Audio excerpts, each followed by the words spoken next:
से प्रसन्न हो गए। और प्रसन्न होने के बाद बाबा सुखदेव जी क्या कहते हैं, हे राजन, राजा परीक्षित कहते हैं सुनाइए गुरुदेव। बोले अब भगवान का इसके धनुष यज्ञ में पधारे। जैसे ही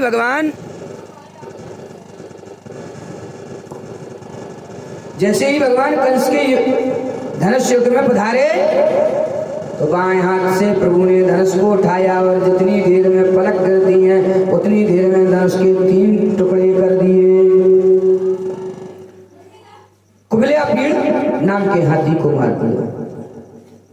कंस के पास समाचार गया, ये क्या किया महाराज, कृष्ण को क्या हुआ, कृष्ण कौन है, क्यों बुलाया,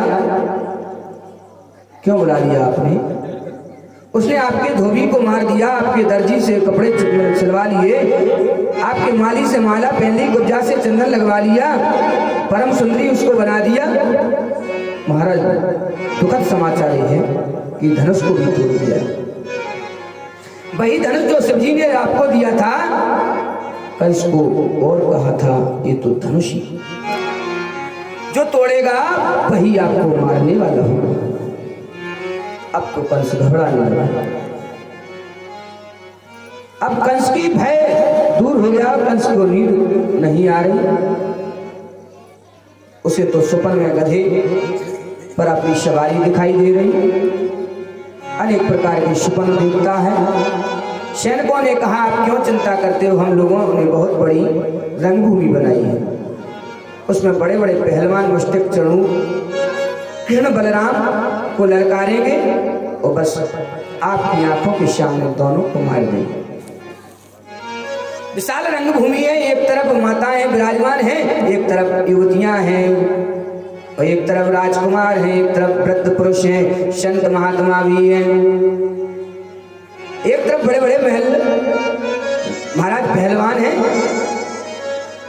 उन लोगों ने कहा महाराज कृष्ण बलराम आने वाले ही हैं, आपकी आंखों के सामने दोनों को मार देंगे। और जैसे ही कंस महाराज का सिंहासन ऊंचाई पर लगा हुआ था, सीढ़ियां चढ़ करके कृष्ण बलराम दोनों भैया रंगभूमि में प्रवेश कर गए। बाबा आचार्य सुखदेव जी कहते हैं बहुत सुंदर त्रिवण किया बाबा सुखदेव जी ने। इसकी झांकी कहा कृष्ण तो एक ही है, लाखों नर नारी बैठे हुए। आचार्य जी कहते हैं कि हे राजन, कृष्ण सबको अलग अलग रूप में दिखाई दे रहे हैं। बड़े बड़े मल्ल पहलवानों को मेरा गोविंद पहाड़ जैसा दिखाई देता है, नवी युवतियों को कृष्ण कामदेव के समान सुंदर दिखाई देता है। जितने वहां गोपी ग्वारियां बैठी हैं महाराज उन सबको कन्हैया मेरे मित्र के रूप में देखते हैं।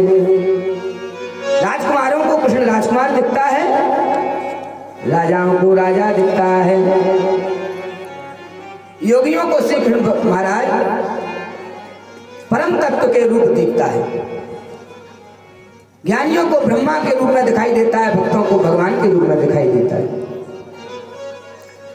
बाबा तुलसीदास जी कहते हैं बोले क्या जाकी रही भावना जैसी प्रभु मूरत देखी तिन तैसी। जाकी रही भावना जैसी, जाकी रही भावना जैसी प्रभु मूरत देखी तिन तैसी।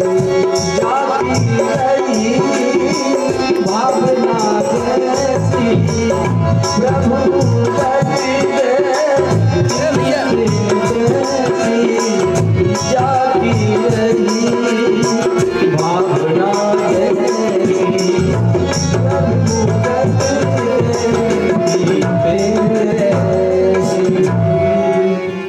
बोले जागी रही भावना जैसी प्रभु मूरत देखी तिन तैसी।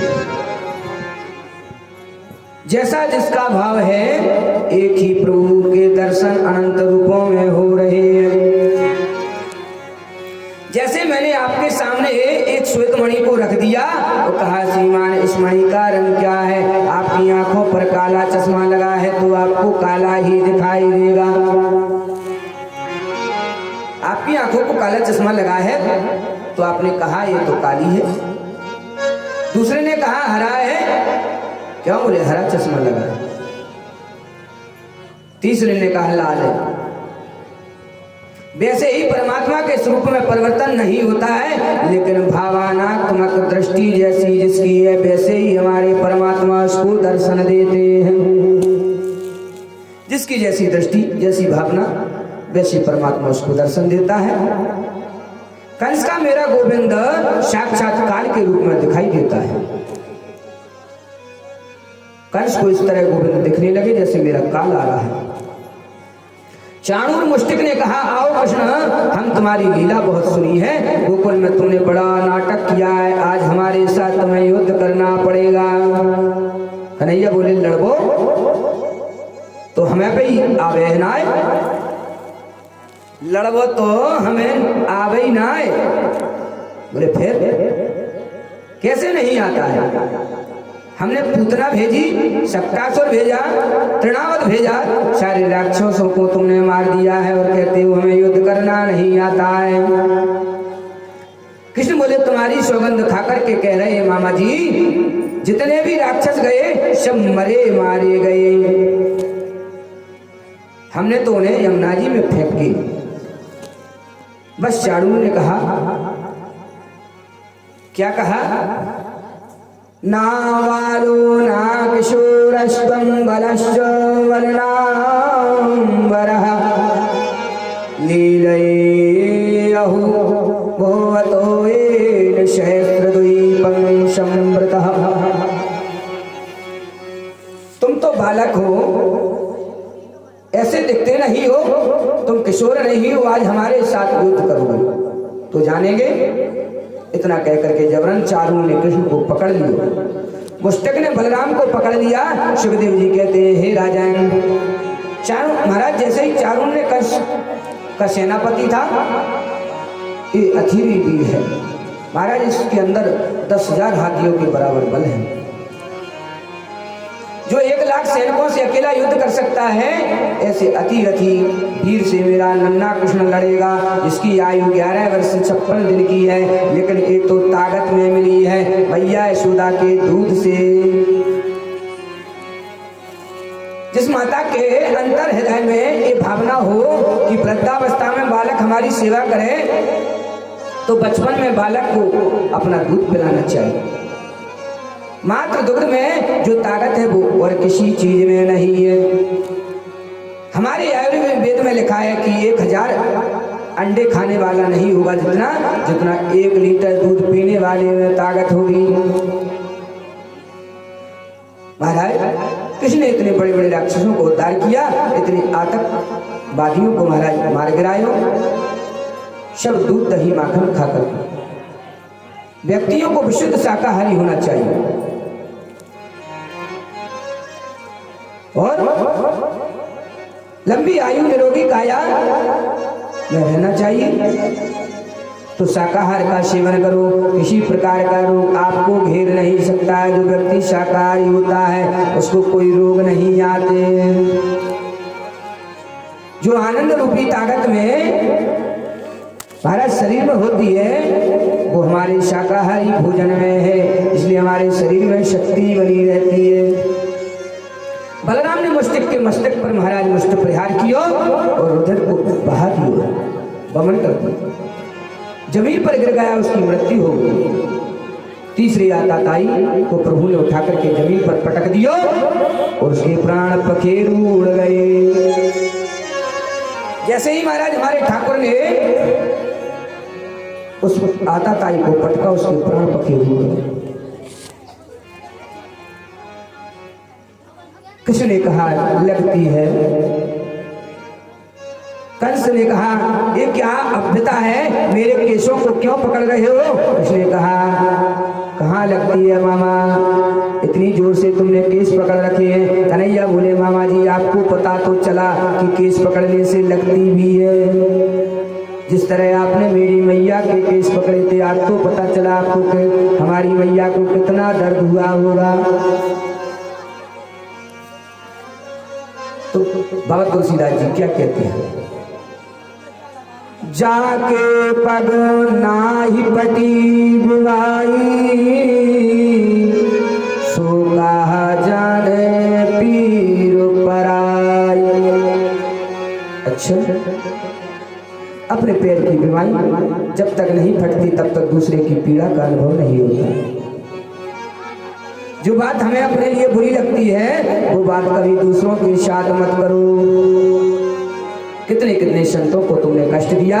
मेरी माँ देवकी जब ससुराल जा रही थी तो तुम्हारी चचेरी छोटी बहन है, फिर भी तुमने उनको कष्ट दिया। कंस बोला छोड़ दो मुझे, छोड़ दो। कन्हैया बोले मामा जी अब तो पकड़ लियो, अब नाय छोड़े, छोड़ो तो मैं जाना हूं नाय। कृष्ण कहते हैं अपनी आंखों को भली प्रकार खोलो और मुझे देखो। रघुवर कभी ऐसा नहीं कहते। राम जी ने जीवन में कभी यह नहीं कहा कि मैं भगवान हूं, मेरी ओर देखो, मेरी शरण में आ जाओ, मैं तुम्हें मुक्ति दूंगा। लेकिन कृष्ण ने सच्चाई को जीवन में कभी छुपाया नहीं है। तकरीबन 50,000 बार कृष्ण ने कहा कि मैं भगवान हूं।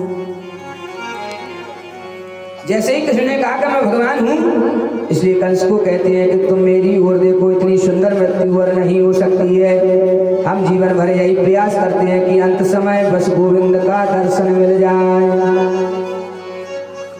तुम कितने भाग्यशाली हो मामा कि तुम्हारे अंतिम समय तुम्हारी आंखों के सामने मैं खड़ा हूं।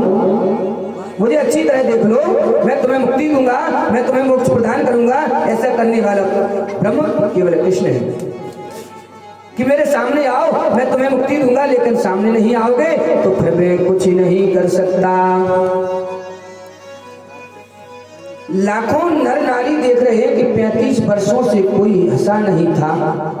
मथुरा आसपास के गांव के नर नारियों को महाराज कंस ने हंसने से रोक दिया था, जिनकी हंसी उड़ गई। आज सब डर रहे थे। छोटा सा बाल कृष्ण महारथी वीर से परा युद्ध कर रहा है, अकेला बात कर रहा है, परंतु कन्हैया ने यशोदा का दूध पिया है। मेरे गोपाल ने महाराज उसके केशों को पकड़ करके सीढ़ियों से नीचे गिराया, कंस को मार दिया। बोलो कंस मर्दन भगवान की जय हो। हमारे कन्हैया ने कंस का वध कर दिया। और बाबा शिवदेव जी राजा परीक्षित से क्या कहते हैं? कहते हैं पार करेंगे नैया भज मन कृष्ण कन्हैया। कहते हैं तो पार करेंगे नैया ब्रज भज कृष्ण कन्हैया। ऐसा भजन मैं जहाँ भी रहूं बरसाना में, मैं जहाँ भी रहूं बरसाना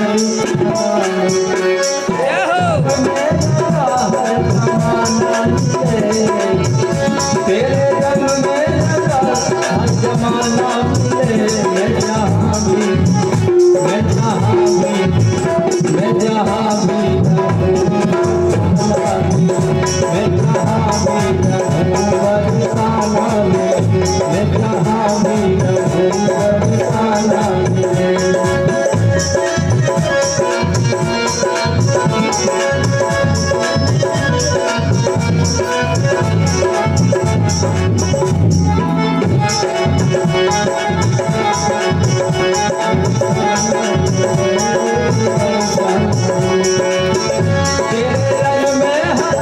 तेरे